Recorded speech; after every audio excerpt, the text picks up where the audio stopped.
Yes ma'am, yes sir. Well, nagapaabot ko karon sa akong anak. Sundo ko diri sa bukid, diri sa Davao City.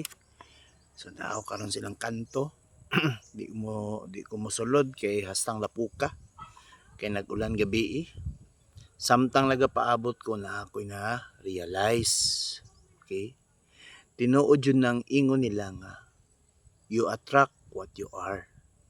Kung ibig sabihin, kung unsa man ang imong desire sa imong suluran, mao dyan na ang imong makuha jud.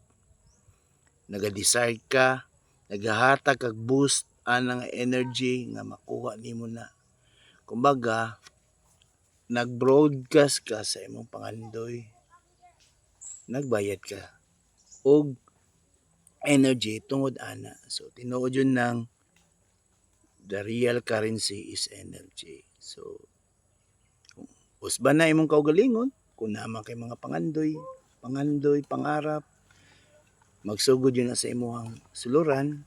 Pag once eager kay kana na kay vehicle, mo connect, mo align na jud kana.